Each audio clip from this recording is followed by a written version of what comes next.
我已經好耐冇製作影片啦。上次發布嘅應該係2026年4月30號。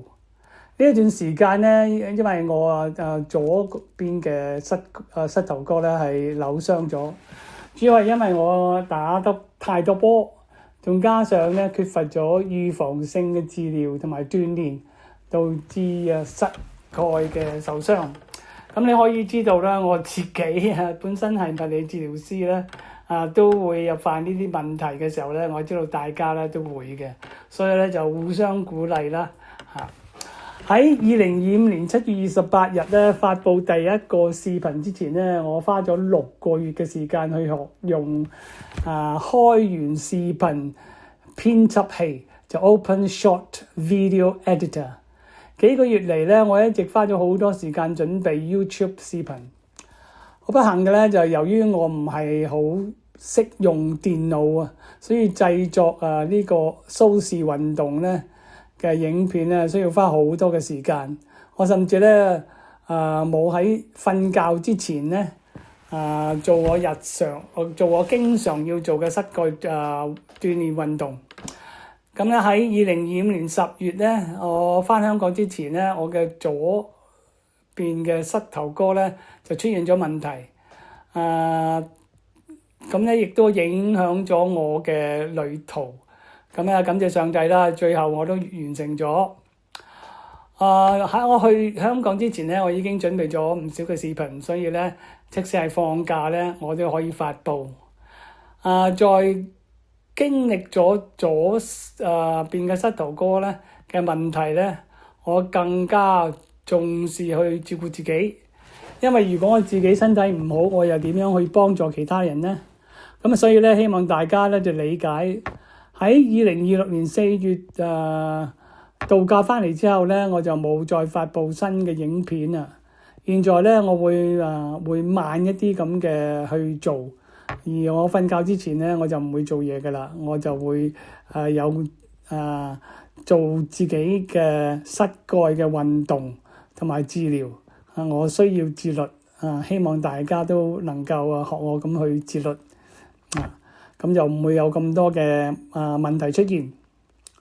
我嘅蘇氏運動影片係咧喺2026年5月20號咧就應該完成咗噶啦，我只係剩低咧2條嘅片咧係未發布，但係咧我唔會發布，直至到我咧去教人哋做呢2個課程嘅運動嘅時候咧，之後我就會再發布。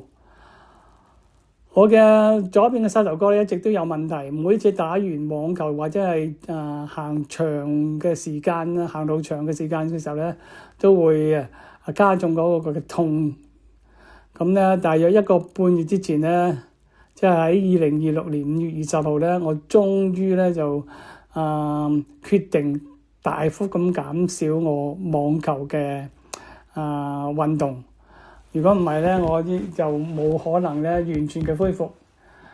知道係一件事啦，就能夠做得出咧，亦都係好難。雖然我自己都覺得自己係幾自律嘅人啦，咁我可以同情大家點解都咁難去處理你自己嗰個嘅傷痛嘅問題同埋點樣去復原點樣去作適當嘅休息。喺5月底以嚟咧，我就決定每一個禮拜咧就游2次水，就只係打1次網球。每次咧都堅持咧，希望係只係打2個局。咁咧，另外咧，我每一日嘅下午咧都堅持用電療去醫我自己嘅膝頭哥。晚上咧我就會用呢啲嘅消炎藥膏做按摩，同埋做股四頭肌同埋覺醒肌嘅練習。咁你可以翻去睇以前嗰啲嘅視頻咧，就會睇到噶啦。有陣時咧，我亦都會做雷射嘅治療添。經過咗6個禮拜嘅密集嘅治療，同埋加上咧減低網球嘅運動，亦都盡量唔會打多過2盤。目前我嘅膝頭哥咧已經恢復咗大約係80%，同右邊嘅膝頭哥相比咧，仍然係有分別嘅。喺而家開始咧，我會製作啲比較短嘅視頻，方便大家觀看啦。而將長嘅視頻咧拆分成細嘅小段。如果你對某一個主題有興趣嘅咧，可以翻去睇之前長嘅視頻。如果你哋能夠點讚同埋開啟通知，即係嗰個啷啷啦，或者個鐘仔啦，同埋訂閱我個視頻咧，你會係鼓勵我繼續去創作。